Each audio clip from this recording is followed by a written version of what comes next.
introduce ourselves. That's how we just all started off. Intro. Intro. Just like the community thing. Intro. And with that, like, Pelican intro. Welcome to the Very TV Podcast, episode 6, right? It is episode 6, I hope. Maybe. I'm terrible at numbers. I'm one of your hosts, Jonathon Dornbush. With me this week is Yamilia Avendano. Hi. And Julia Alexander. This is like my special episode, guys, because 6 is apparently what we're referencing Toronto as, thanks, Drake. So this is the 6. Welcome to the That's 6. Nice. Views from the 6. Why is that? What does the 6 have to do? No, we don't know. We think it's because. Does anyone ever know Drake? Does it? I understand him. The idea is that, like, the 416, which is like the area code for Toronto, is really prestigious because they run out of 416 numbers to give out. So now everyone gets like 647 numbers. So if you had a 416, you were like OG Toronto. The same thing happened in New York like 50 years ago. Whoa. Hey. Listen. Like what? Miami with 305, I guess? Yeah, that's a big area code.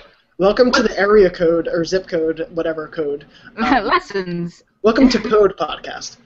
What's New York's? 212? 212, we also have 646. 212. And a couple others. Wait, wasn't 416 New York? 416 is Toronto, yeah. What, 416 is Toronto? I Yeah. had somebody call me from Toronto. That's amazing. Anyway, welcome to the Very TV Podcast. We'll actually be talking about TV this week. We promise. We have plenty to talk about. We have Selfie, Bojack Horseman, both which the pilot of Selfie premiered on Twitter in the past week. Bojack premiered on Netflix. We're also going to talk a little bit about The Leftovers and some news that's recently been happening. Other than area code talk, though, how have you both been doing? Good. Can't complain. I've been watching The Simpsons. Yeah, Lucky. Yeah, how much Simpsons have you watched? I've watched so much Simpsons that I swear to God, I almost didn't watch the shows that you wanted us to watch. It was very difficult for me to get away from The Simpsons. I actually was afraid that was going to happen, that we were going to get to the podcast and be like, let's just talk about Simpsons, which isn't really a bad thing. That would be perfect. And I'm so incredibly jealous that you can watch The Simpsons. Yes! Are they Canada not doing can't. that? No. That sucks. Yeah. Canada can't. More like can't. Duh. And that's the type of humor we'll be bringing you for the next hour. Yami, that was like, I think, like... That was my first pun. No, eternity. I love it. That was beautiful. That was, I don't even know where to go from that. I'm just kind of like, wow. I'm very hyper to see you guys because I missed you. How's everybody been? Aw, it's beautiful. You been? It's beautiful. Way to turn it around. Let's just talk about our feelings for the next hour. Yeah, like, how's life? My feelings! That is like community, Troy. My emotions. It's my emotions. Yeah, my emotions. Oh, Get it right, Julia. Jesus. This is the second time I made a mistake. Last podcast, I made the Doctor Who mistake. This time, I made a community mistake. I'm just gonna quit from the podcast. I think I'm. You get 3 strikes. I think that would be and best. Then oh wow, Yami! No, Yami's just like done. I'm like, we'll give you another chance. Oh. I think you've made irreparable damage. That's cool. That's fine. Let's go. No. Yeah, we got to talk about the other shows first, because now I want to know what you both think about Bojack. Yeah. But before we get there, there was another Netflix show I wanted to talk about briefly. I don't know how much we've talked about it on the show, but Grace and Frankie. Never even heard of it. So it's starring Jane Fonda, Lily Tomlin, Martin Sheen, and someone else famous who I'm forgetting.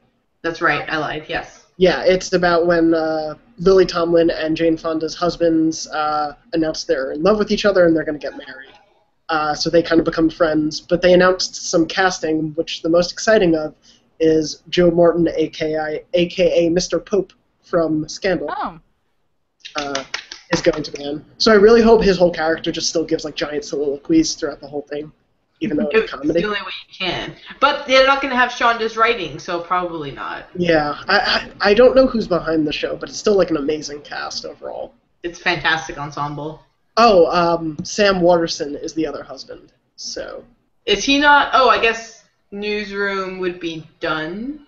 It technically is supposed to air this year. I don't know if that's still happening, but yeah. He's got a semi-big role. But it's the final season, and it's only 13 episodes. 10? No, 10 episodes, I think. So. And apparently, there was an interview with Jeff Daniels, and he said that Aaron Sorkin is just like a really quick director. Or showrunner. He's kind of just like, we're gonna do it in one take, and then we're just gonna move forward.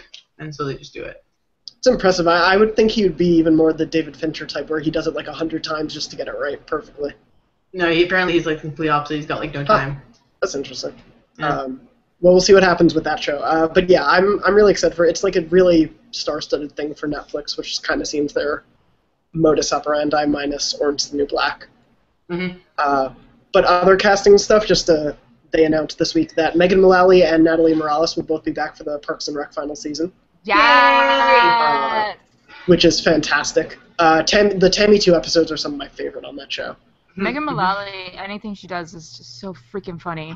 She's hilarious. Even the Megan Mullally talk show. I love that show. I watched all of it. No one talks shit about that show. I loved it.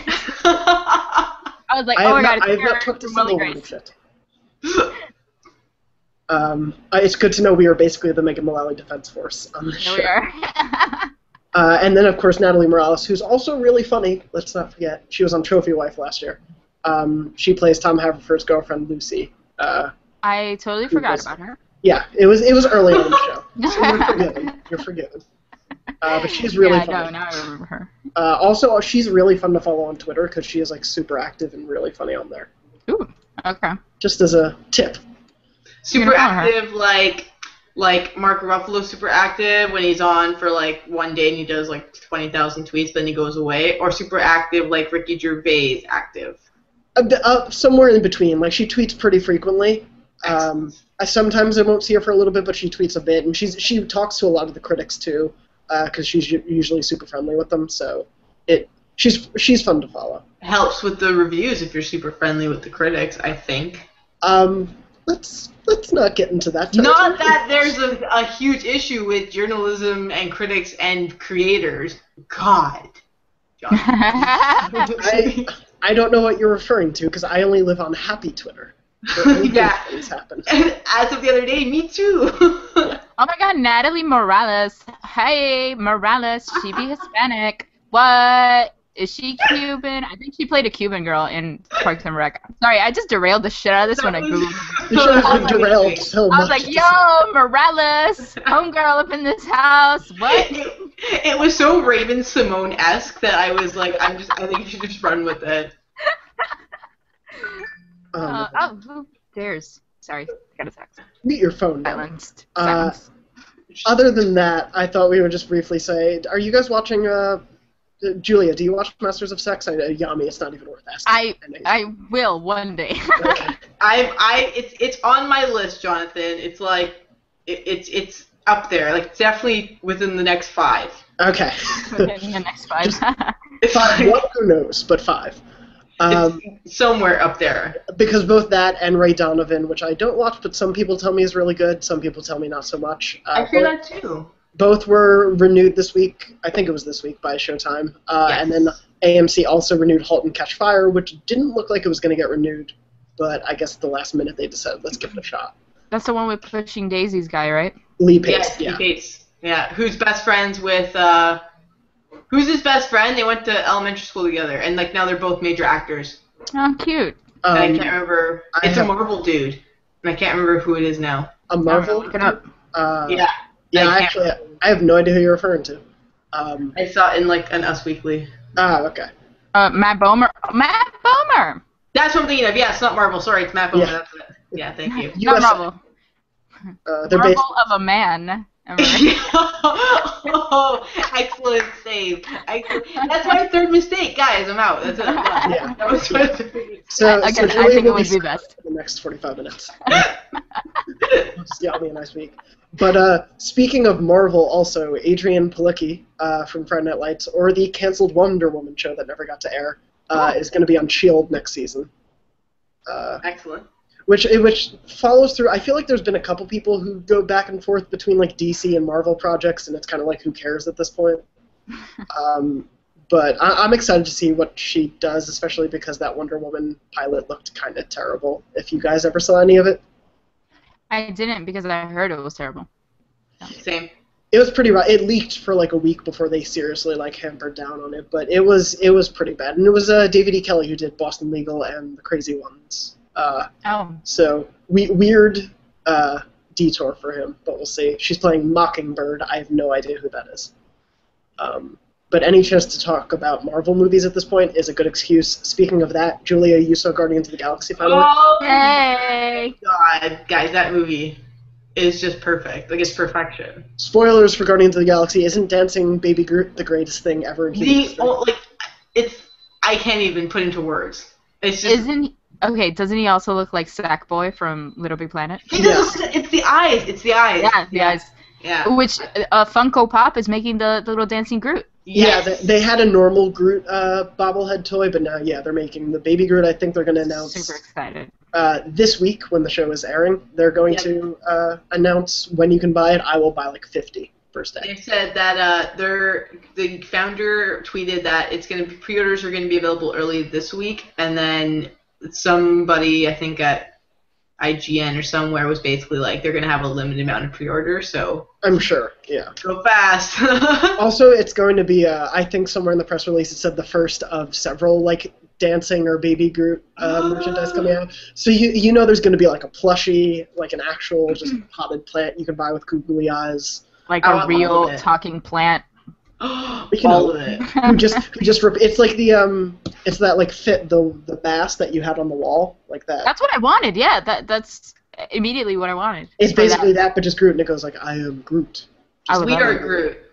That you have to press it like 100 times, and then it finally says we are Groot. Yeah. The only thing better than the actual movie, though, hands down, was the soundtrack for the movie. Oh God, yes. It's such a great soundtrack. I'm still singing "Hooked on a Feeling." Yeah, I've been obsessed with Fooled Around and Fell in Love. Yeah. Yeah. I still on a daily basis dance to Come and Get Your Love in my bathroom mirror. As you do. You just have some time, you gotta do a little dance. Make a little love. Get down tonight. Do. Excellent. But yeah, that one, and then Ooh Child, because just any movie that ends with a dance-off as the final battle. Oh, amazing. Perfect. What are you doing? Distracting you? Yeah, so good. And then I love when he's doing like the little move and he like pushes over to Gamora and she's like, no. He's like, all right, bring it back. Oh god, that movie is so great. So good. Fantastic. I assume they're going to try to market the hell out of it before the holiday season, and I'm okay with that if we're just showing Guardians constantly. I want a bunch of the merchandise, and this is like the first time that I actually care to have the merchandise. Yeah. Same. For a movie. My friend bought the Lego. You can buy his ship, the Milano. Oh, nice. Named after Alyssa Milano, which I did not know watching it the first time. Really? Yeah, it's named after Alyssa Milano because it's the idea that he like watched her as a kid when she was on TV Who's and the he Boss? like, had a crush. Yeah, and he had a crush. That's so good. Yeah. Which just makes it even more perfect. But he bought the Lego set, and the Lego for the Milano is like $70. Yeah, Lego's expensive. Legos are crazy expensive, which I didn't know that as a kid when my parents bought me dozens of Lego sets. So I'm responsible for bankrupting my family, probably. But you got really cool Lego out of it, so... Yeah, so who cares? Yeah. Oh, sucks for them, not for me. But yeah, and then the other big show news this week was, I don't watch it, but American Horror Story, the new season Freak Show got an October premiere date. I believe it is October 8th. Yes. At 10, 9 Central. I think that's a Wednesday, maybe a Thursday. It's Wednesday for sure. Wednesday. Yeah, so that is going to be the new one. It's set at like a carnival. In the 40s or 30s. Or 1952. And it's and it got 2 freaky teaser trailers that are fantastic. Which doesn't really have too much of the cast in it, but yeah, the cast is still crazy. It has, again, Jessica Lange, Sarah Paulson, Kathy Bates, Evan Peters, then new people like Michael Chiklis, a.k.a. The Thing. Angela Bassett. Yeah. Gabourey Sidibe, a.k.a. Precious, based on the novel Pushed by Sapphire. Kathy Bates back. Yes. And then a couple other... Patti LaBelle, I think, is going to guest star. Yeah. Do you know what the best thing is about the American Horror Story trajectory is that if you're really into horror in general, which I feel like most people who watch American Horror Story would be, if you're really into horror, it follows the exact same trajectory that the original Halloween movies did with like Michael Myers, because the first two were fantastic and deranged and horrifying and great. And then the third one, which was Season of the Witch and third season of American Horror Story was Coven, was so campy that you just watched it because it was so ridiculous. And now the fourth one is going to be really creepy again, and the fourth Halloween movie, although it wasn't overly great, was kind of like the return of Michael Myers and the return of creepy. So, interesting fact. So then 5 or 6 movie or seasons in, they're going to do the reboot. That's unnecessary.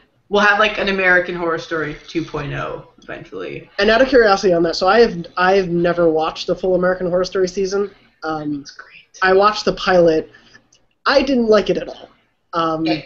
You should watch the second season. I think is Asylum better? Like, is it worth just skipping to Asylum? Yeah. So the first season is really traditional American horror, traditional American Horror Story. I mean, it's got the haunted house. It's very Amityville horror. Yeah, I just thought it was bad. The second season, I just didn't like it. No, the second season, like from the get-go, is just the most disturbing piece of television. Like, it's not scary. It's just disturbing. Yeah. Okay, but is it disturbing, like, for any reason, or is it just disturbing to be disturbing? Well, they do a really good job of making an asylum actually feel creepy. They do a really good job of because during that time, because the idea, it's semi-based on the, not true story, but they take, I forget the reporter's name, but there was a reporter in the 60s who did go into an asylum when she wasn't crazy to get this cover story, which is kind of what Sarah Paulson's character does in the second season.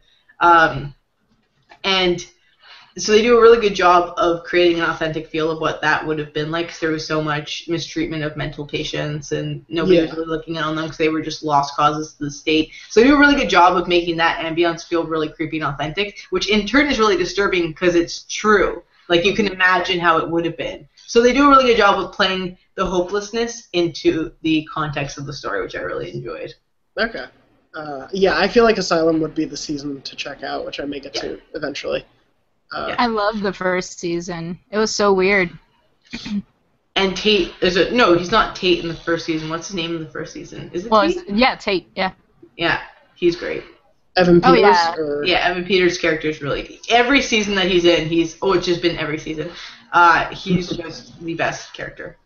I'm not usually into shows like that, but this one just like had me completely trying to find out what happened next type of thing. You know, it was like, I have no idea what happened. Let me keep watching. Figure it out. And I also like that it's Ryan Murphy's return to creepy television, because, or not creepy television, but Nip Tuck was one of my favorite shows, and it was kind of creepy and kind of grotesque.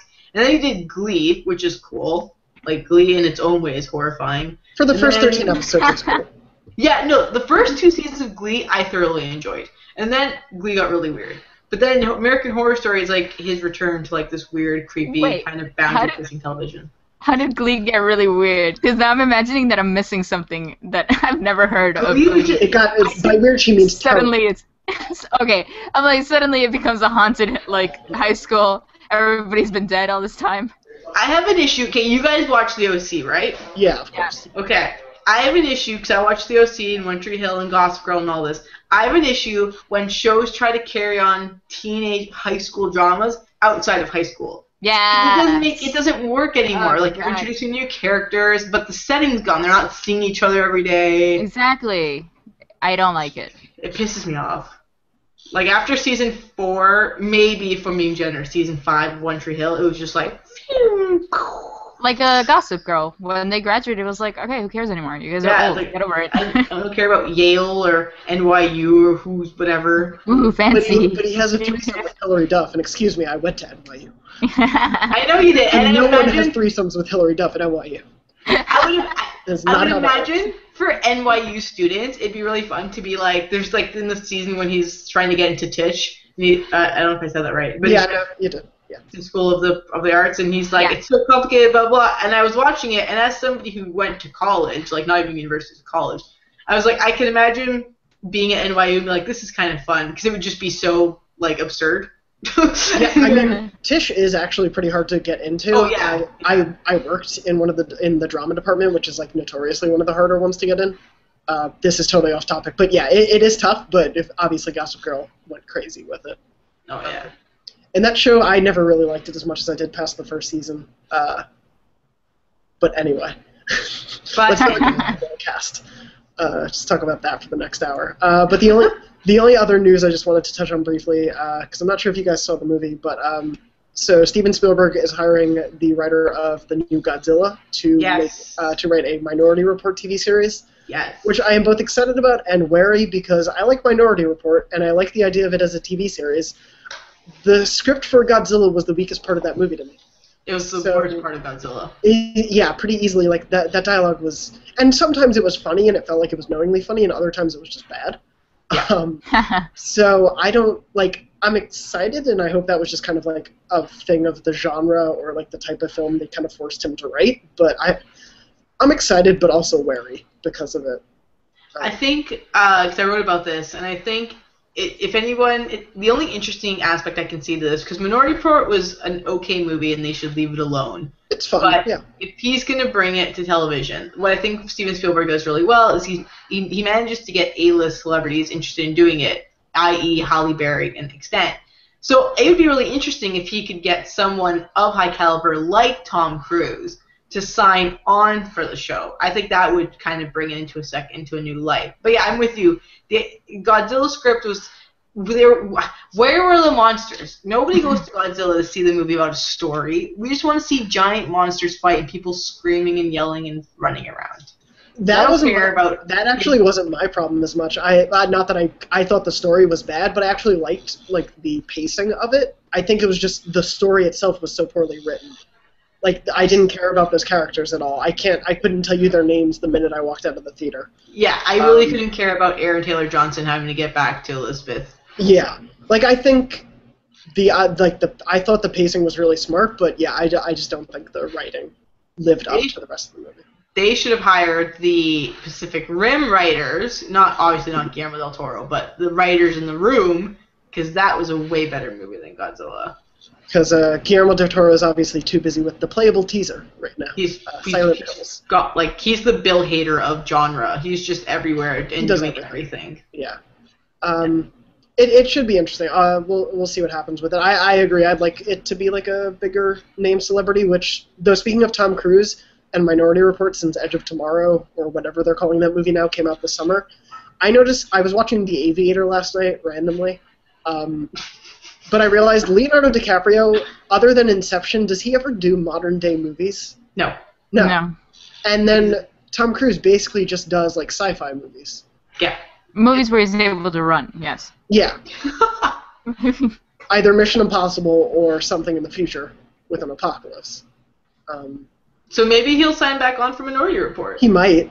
What is he doing? I was going to say, he's got nothing going on. Yeah. Edge of Tomorrow, too. Yo, Edge of Tomorrow was the bomb. They leave it right there. They do not mess it with the second one. Oh, no, it didn't make enough money for a sequel, but yeah. Thank God. I haven't seen it, but I heard it's good. It's really fun. I love it. Oh, God, it's so good. That's easily like the most underappreciated movie of the summer. I can't believe that it wasn't appreciated. It kind of reminds me of more like a bigger budgeted, less campy version of, and I haven't seen it, so I could be completely off base. But remember Gamer with Gerard Butler? Yeah. Don't really remember the premise of that movie, but I'd compare it more to Groundhog Day with Starship Troopers. Yeah, that's basically awesome. It's surprisingly funny. Like, that's the thing that marketing did not get across. It's surprisingly a funny movie. Excellent. So yeah, I would check that out if you missed anything this summer, TV or movie-wise. Oh yeah. Which also apparently they're now marketing it as Live, Die, Repeat as the movie name. It's stupid because the name was awesome in Japanese. Like, I think it was All Signs Point to Die or something. That was a cool title. I love Japanese titles. Yeah. The original American title, I'm gonna look it up, but it was something with like All You Need Is Kill. Yeah, that was the original. All You Need title. Is Kill. Is yeah. That was how they originally were called. Edge of Tomorrow. Basically. If that movie existed and then they put that as like the end song, it's like a crazy rock techno version of it. I will tell you, that sounds like it would perfectly go with the movie as well, It because would, that yeah. ending scene and then the like song that they play in the credits, so good. I love that fucking movie. Yeah, Anyway, that movie's really fun. It's good. But to totally change gears, aw. yeah, no, you'll like this changing gears. Wait, we're gonna really, talk- really quick? Yes. Sorry, really, really quick. No. Look at my screen. I'm gonna keep talking so that it shows it. Look at. Doesn't Bart look so creepy? He does look creepy. For all the listeners at home, yeah, Bart looks like a dog. Oh, listeners, listeners at home, it looks like a fish. It's like a Bart Funko doll, and it's just or figure, and it's his eyes are freaking me out a little bit. It's so spaced super out. creepy. You can see what it looks like on our YouTube page. Yeah, great advertisement for the YouTube page. Find out what I'm talking about. Oh, see, he looks cute there. He looks cute when he's brought forward. I do like the plant from Plants vs. Zombies. Yeah, I love it. So cute. Listeners would find out what we're talking about if they just go to our YouTube channel at youtube.com/theverytvpodcast. Hopefully. Anyway, let's change to some shows. A new fall show that's going to be premiering sometime in I think September 30th is the original day, but Selfie, which will be on ABC. Dumbest title in the world. Yeah. They premiered the pilot on Twitter because social media. Yay.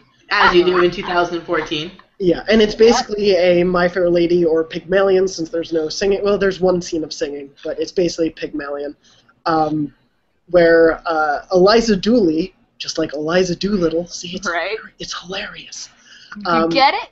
She's obsessed with her social image and just how she's viewed by the world at large, sort of on social media, but her day-to-day interactions as a human being, kind of terrible.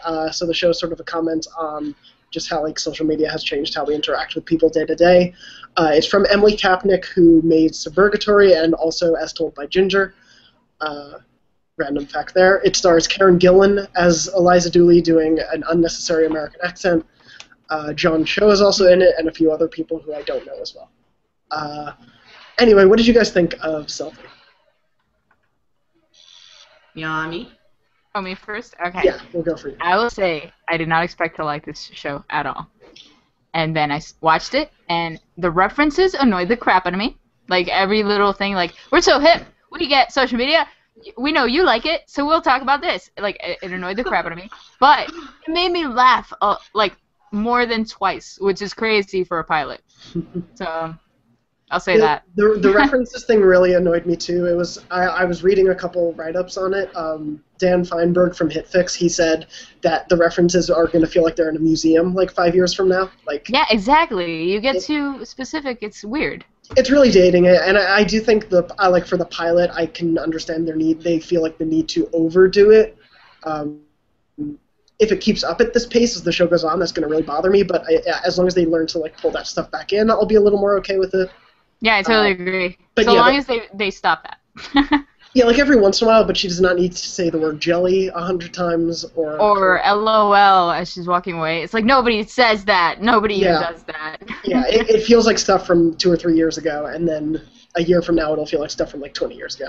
Exactly. But Julia, what did you think of it? I thought, so I have to like it because Karen Gillan's in it. But she could just use her regular accent. I know, and I love that. But I'm kind of with Yami. I like the social statement on how we interact with people online versus how we interact with people in real life and how that kind of happens. Kind of like the whole, if you're friends with somebody on Facebook, but you don't really talk to them and you see them outside of Facebook, do you say hi? Like that kind of weird social anxiety we all have. Mm-hmm. Yeah. And I like that they touched on that, but the references are just we get it. We understand that you're appealing to this audience. I mean, you tweeted out your freaking premiere. We get it. You're very social media savvy, but it gets to be too much at one point. That being said, I like Karen Gillan. I like John Cho. Yeah, I think it's a worthy thing of satirizing that whole notion of social media. And how it affects us, because there are people like that. I have seen people like that in New York City, so it's not like that doesn't exist. I did like what. Yeah, don't come here. It's pretty bad. What did you guys think of John Cho though as Henry? I love him. I'm so in love with him already. Julia? I love John Cho and everything he does. I really like him, and I'm glad he has like a leading role sort of thing finally. It feels like he's always kind of second fiddle guy. Yeah. So I'm happy with that. I feel like, though, they couldn't really decide on how they wanted to do his character. I mean, both of them. I feel like they couldn't decide on what they wanted exactly. Because, like, in one scene, he's rhyming everything, but then that, like, goes away. Like, when he's inviting her to the wedding, his whole thing is in verse. Yes. Totally didn't realize that. Yeah, he rhymes everything, and I'm like, it's funny, but, like, why is he only doing it now? Like, I didn't get the basis for it, and if they mention why, I completely missed it. And then with her, I feel like they were going back and forth of whether or not she's, like, because they're at one point they're like, she's the best saleswoman because it's like, because she flaunts herself in this way on social media and everything. Okay, yeah, I didn't But also get that. she's very stupid sometimes. Yeah. Like, I can't tell if they want her to be stupid or that's just like how other people perceive her as stupid. Exactly. Like, she's the best salesperson, yet she doesn't know how to market herself. It's like, what? Yeah. Like, it's a little weird, and I think Feinberg may have also said partially something like that, so I don't want to steal exactly what he said. But yeah, it bothered me that it was like they can't decide what she is exactly, and I guess, I'll obviously give them a few more episodes because I do like the cast and I want to see where they go, but it felt like they were unsure of where to bring everyone. And, it's a reimagining, and I'm all for reimaginings, like modern day reimaginings. Like, you guys remember 10 Things I Hate About You? Yeah. Or Clueless, or the YouTube sensation. I forgot what it was, but it was basically a Jane Eyre book, the Jane Eyre book. I forgot the name of this damn show, and I liked it. It's a YouTube show, and if anybody's listening and you know it, it's by Hank Green, and you'll make fun of me on Twitter. I like the reimagining too, and I think it's got potential. My question is, can it produce longevity? I mean, how many episodes can it go for without it becoming, the jokes becoming redundant and the satire almost becoming insulting to people who do watch it and are kind of like, hey, we're not all like that. You know what I mean? Like, they're like, you get it kind of with shows like *Halt and Catch Fire*, and even to some extent, I know this is a big thing that people talk about with Silicon Valley, where it's, that's definitely part of the culture for sure, of like computers, hackers for *Halt and Catch Fire*, kind of Silicon Valley types in that one, but it's not everyone, and so although it's supposed to be satirical, it's how much can you push the boundaries a little bit. With that being said, though, it's fun, which is nice. I mean, it's hard. It's a nice fun. You come home after work, you just want something stupid and silly to put on, and Selfie's great for that. Yeah, I'm a jackass. It wasn't Jane Eyre. It was Pride and Prejudice that was remade on YouTube called Lizzie Bennet Diaries. I like that. Oh yeah. Yeah, I do think, just going back to the dating itself thing, I feel like just the name Selfie.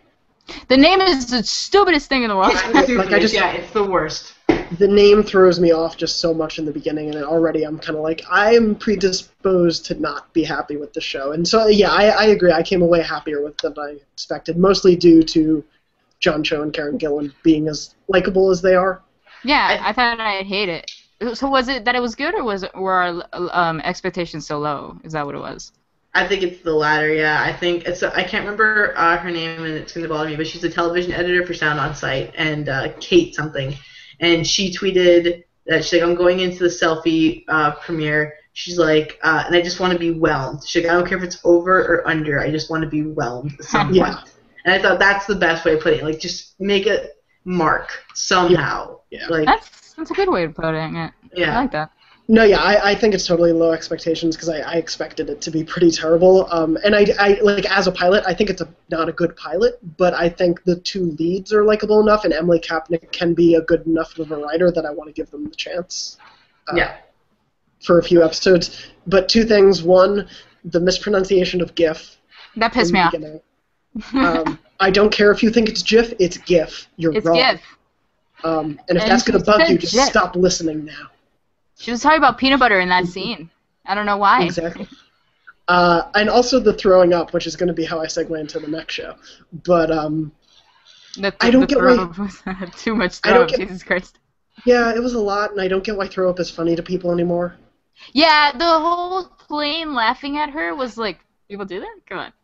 People don't do that. It'd be better if she had imagined everybody laughing at her. If she like had overblown the situation, she was like, "Oh God, everybody's looking at me," and nobody's freaking paying attention to her. That would be better. Yeah. If it was all in her head. Yeah. These people actually pointed and laughed. And just like 1,000 Instagram, Facebook, Twitter, Vine things that I've never had. I don't know if this could be a lot of things, but I like it. I like it. It did make me laugh more than A to Z. So. Yeah, that's a good point, actually. I laughed more at this too, but I also think I'd want to watch A to Z more, just because of the genre. Premise. The premise is way cooler with A to Z for sure. This felt like more of a premiere, though, to me, for a show. A to Z felt like, I mean, we know we talked about it last week, but A to Z felt like it, as we said, smushed way too much in one point. It was kind of like, we don't even know if we're going to get out of the pilot, so here's everything you need to know. Exactly. And this one kind of felt like, yeah, we have a bit of confidence that we're going to stay here for a while. Here's an introduction to what's going to come. Yeah, it introduced the characters. Yeah. It did that well, at least. I think we got a good sight into these people. We know these characters. Yeah. So we'll all be watching at least another episode of Selfie. Oh yeah. And if they start making, we should take selfies with the selfie while Selfie's playing, guys. I think. I was just about to say, if they make that, they're going to try to make that a thing on Twitter, and I will hate it.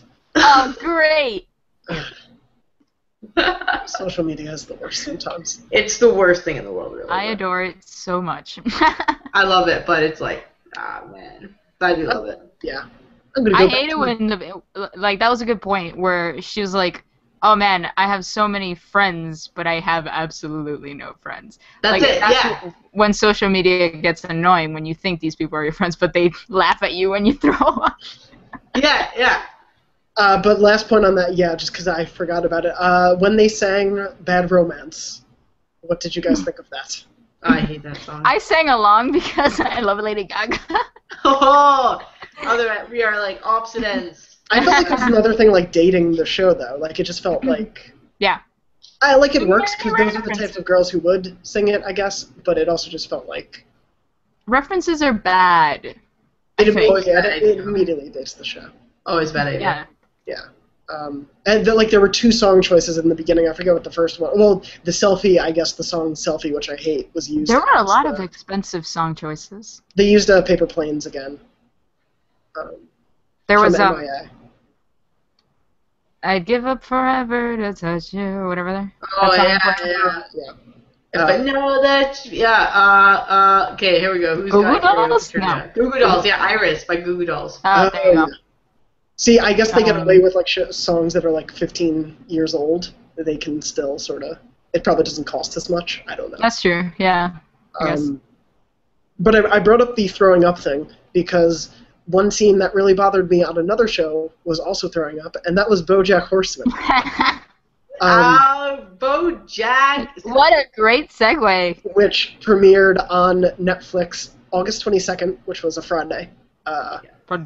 Random day. It is, I think there are 10, 12 episodes. It's a first season. It says Netflix. They release everything all at once.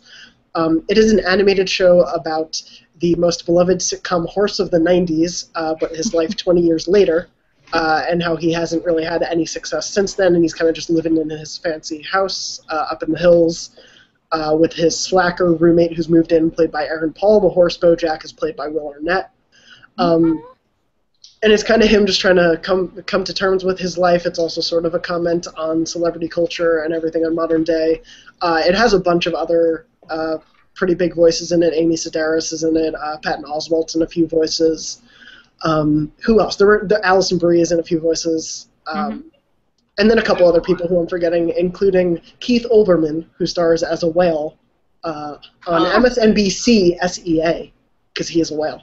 It's a great episode. So yeah, that was the thing that I liked the most about Bojack, because then I want to know what you guys liked before I go into what I didn't. I liked all the puns. Animal puns are really fun for me. The publishing house Penguin being run by penguins. The seal in the second episode, I don't know how many you guys watched. I watched the first 3. But being a Navy SEAL, yeah. Yeah, that the seal is in the Navy, so he has a Navy SEAL. And just there are tons of puns and apparently rhyming that go on in that show. But anyway, what did you guys think? And how many episodes did you watch before we I watched the pilot, Okay. and I liked it a lot. Very That's good. I watched 5 episodes, and I loved it. And one of the things I really liked, Yami, you'll see later, and Jonathan, you obviously watched a couple.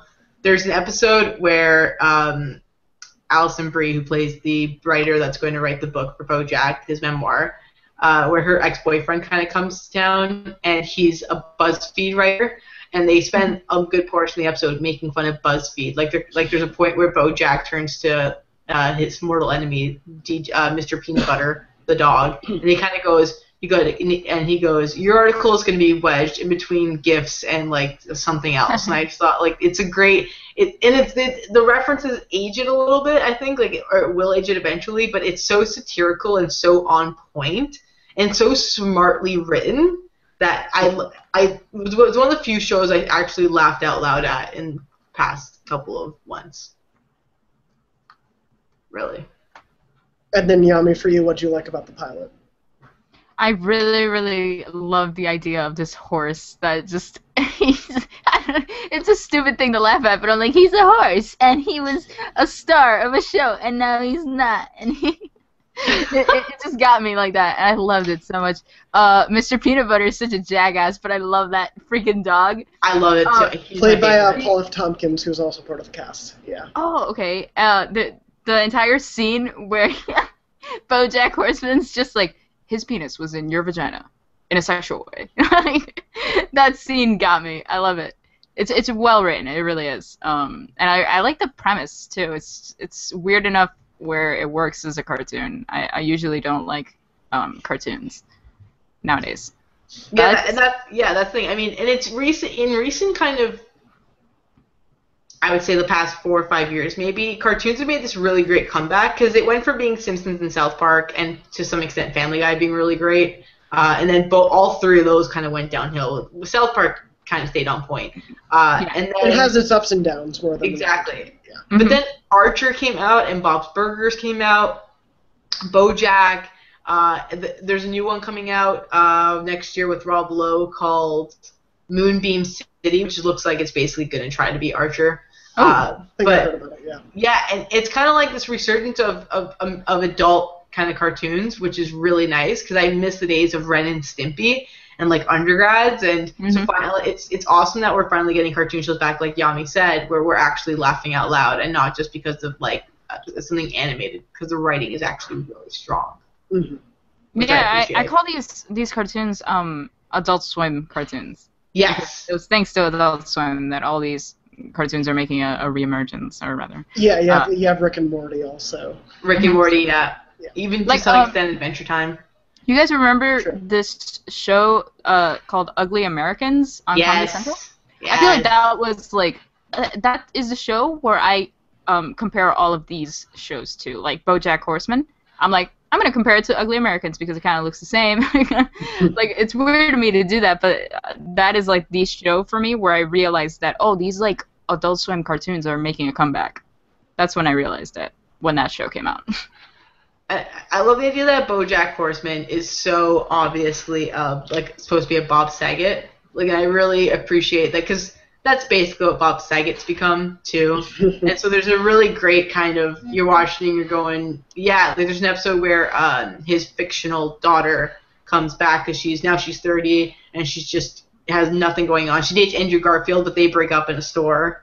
And it's great. And so he loves lasagna and hates Mondays. Yeah, exactly, yeah. And it's such a great episode, it's interesting because we wouldn't know, the normal person wouldn't know what it would be like to fall out of immense celebrity. Not many people would know that. But they say that it's so obviously human and apparent that you can relate to it, and it is funny, like, because we've seen it in Us Weekly or TMZ, and we're kind of like, yeah, we all can point out people like that who are these down on their luck, washed up celebrities, and the whole premise of it is done excellently and really. And I really enjoyed it. I mean, I flew through 5 episodes, and I could have easily kept going. Yeah, it's really funny. I like it. Good discussion. Excellent. excellent discussion. The end. No, I won't go on too long because I liked it. I didn't like it as much as you guys did. It may have been because I was colored going into it. I heard from a couple people who were like, "Don't expect much. It's pretty bad." And I didn't think it was bad. I wanted more from it, and I can't pinpoint exactly where. But I did laugh at it, but I feel like some jokes fell too flat for me. I felt like it would make some good puns with all the animal stuff, but then it didn't go like further with it. And then it's just weird when a horse is having sex with a human to me. Yeah. Which is funny. It's like, I'm against this. I don't like bestiality. I don't like this. I guess it's just So since we were talking about like Archer and Bob's Burgers, like I am comparing it to those, and those to me are so much funnier. Like I think those are much sharper shows than this. Like obviously this is just the beginning, and I've only seen 3 episodes, so it needs more time. But I feel like where those shows are, it's at a higher level than this one was for me, and I want this to get there because I love the voice cast and I love just the randomness of it. Like his ex-girlfriend / agent is a cat, and so there's a bunch of like feline puns all the time.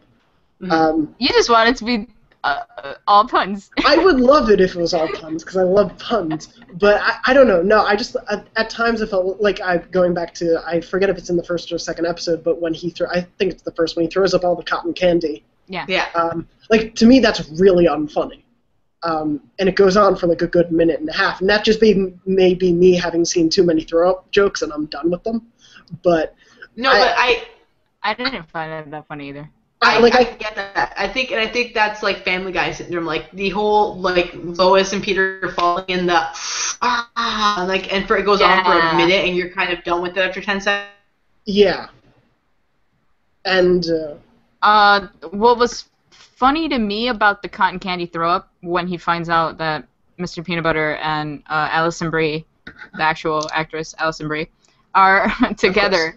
He starts throwing up cotton candy, but the implication is that he still had cotton candy in his stomach since that last party.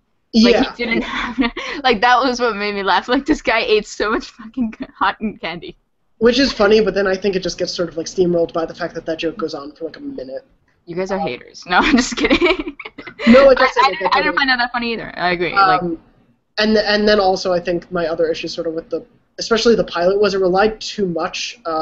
There were jokes where they would do like time lapses where it's like something would happen 10 minutes later or like 3 hours later, and it's funny like once, but the pilot does it easily 3 or 4 times, and that just feels like a lot to do for one episode.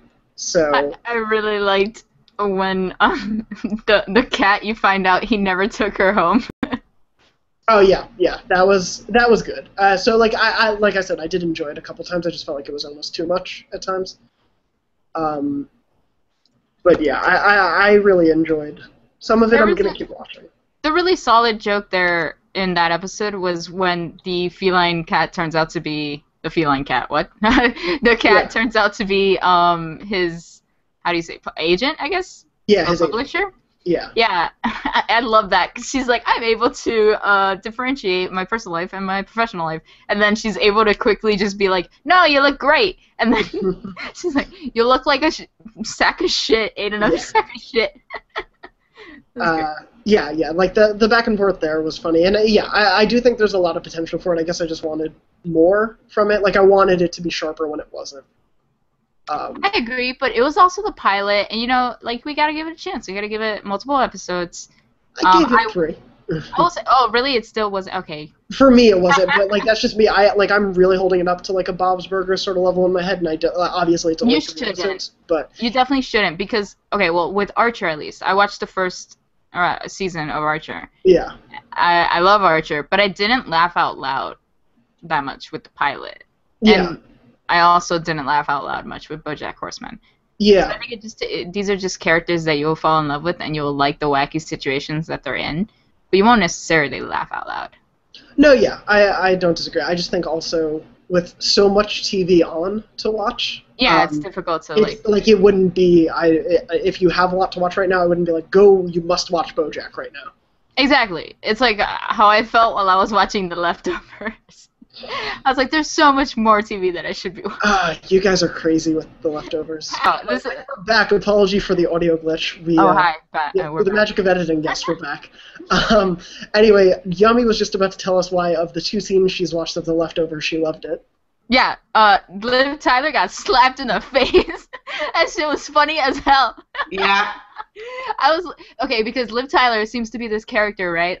Tell me if I'm right, where she is in a cult, but she doesn't get it. Like, it's almost like she's in a sitcom. She doesn't get that she's in a cult, so she's just thinking she's just got a lot of friends. So she's talking shit to one of her friends, right, out in the park. She thinks she's good.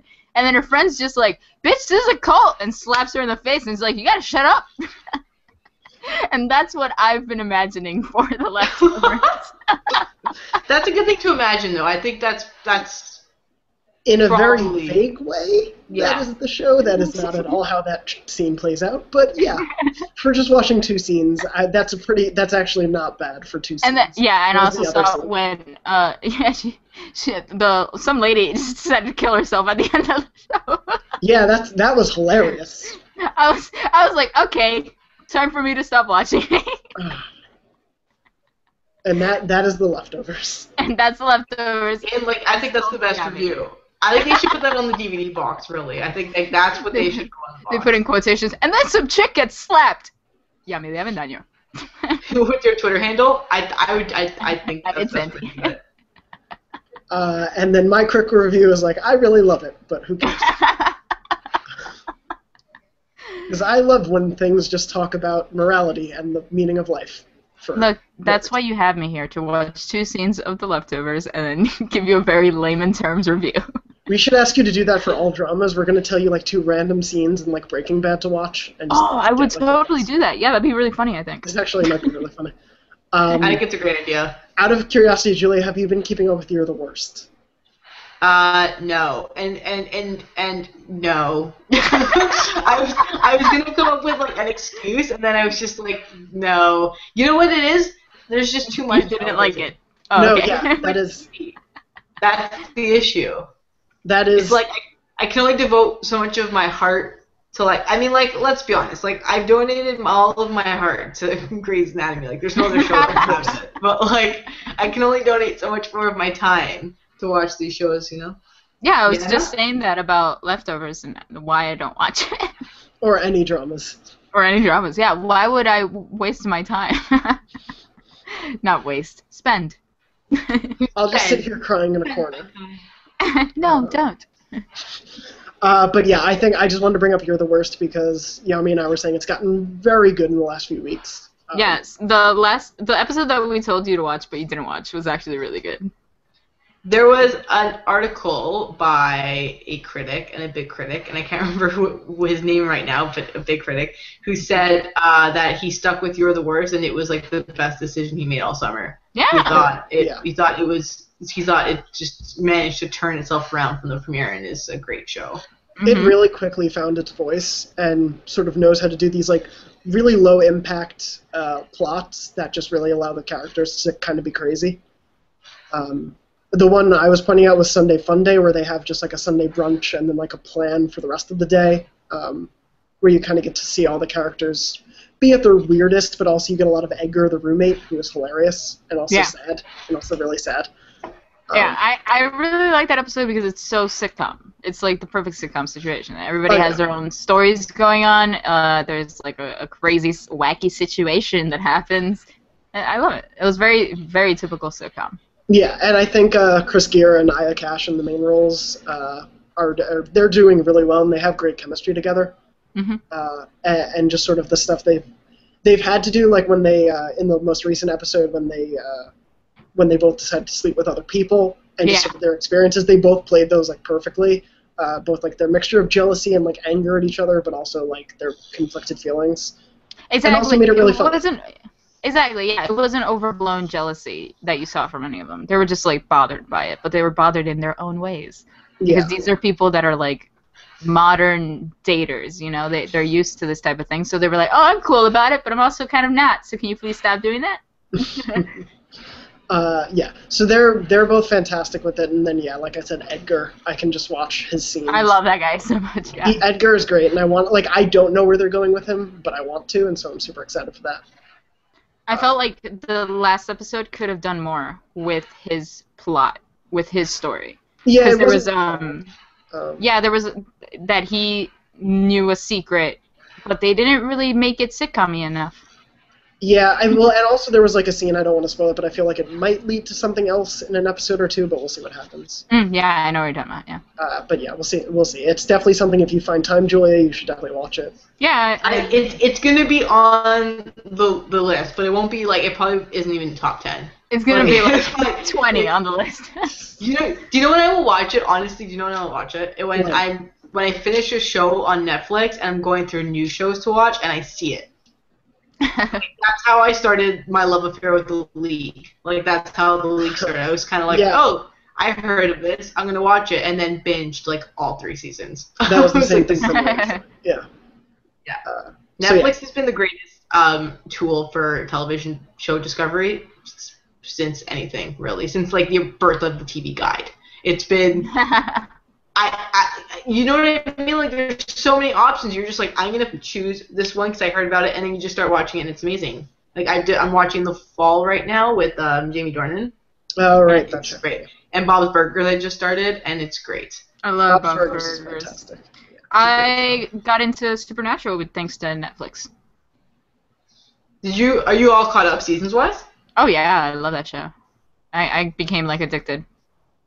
I'm the last season behind, so please don't spoil anything. Swear to God. Yep. Get up to date already. I have a lot of TV, okay? I want to talk to somebody about the damn episode that happened in the last season because it was crazy, and I don't know where they're going with it. I'll start after Emmys. Swear to God. No, okay. You always say that. Whatever. After Emmys. I'm sorry. But before we devolve any more, we should probably wrap up. A couple things, no house cleaning. If you didn't notice, we started a rewatch of Community last week on the show. Yeah. We're going to be going through 2 episodes, maybe more sometimes, every week of the show. So if you're a fan of Community or you've never seen it before and you feel like you should, which, yes, you should, please listen to that and watch along with us. We're also going to be starting this week a Hannibal rewatch, Brian Fuller's excellent NBC drama. So if you're a fan of that or haven't watched it yet, and you should be watching that as well, join along with that too. Those will air later in the week after this show, so be sure to catch up. Otherwise, anything you guys want to plug before we wrap up that you're working on? YouTube. Where can people find you on YouTube? Well, yeah, me personally, find me on Twitter at idsanty, idsanty. I also do videos for twinfinite.net.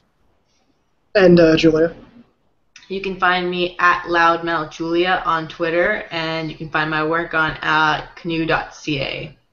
And is that, I may be wrong, where that article that you published recently that was really awesome about the hackers? Oh, yeah, and Vice. Sorry, yeah, you can find me on a motherboard at Vice, yeah. Yes, where she just had a really awesome article go up, and you should all read it. And you can also find me on Twitter at jmdornbush, and on my blog, jonathondornbush.com. I'll have something different to say there next week, but until then. Yeah. And until then, you can also follow the show on Twitter at TheVeryTV. You can find us on Tumblr, theverytv.tumblr.com. We're on Facebook. Please rate and subscribe on iTunes. It is super, super helpful. And thank you to everyone who has or will. We love you. And I like you. Oh, don't okay. No, don't put words. It's not. I like you. I'll see where it goes. Okay, we'll test it out.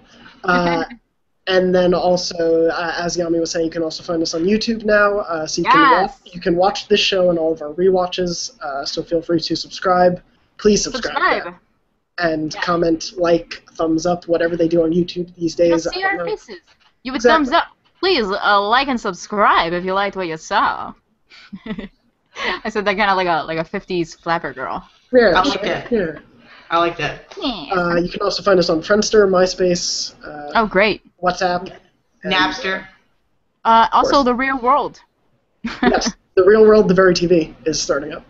Is that the new season on MTV? I will definitely be watching that. It's all 3 of us in a Google Hangout together. This is the true story of 3 friends picked to hang in a hangout and see what happens when TV stops being polite and starts getting real. The real world. Google Hangout. Google Hangout. Alright, guys, pitch it! Pitch it! Yo! So this has been a wonderful week. Thank you for listening. We'll be back next week and throughout the week, giving you plenty of TV craziness. And until then, enjoy all the TV you watch.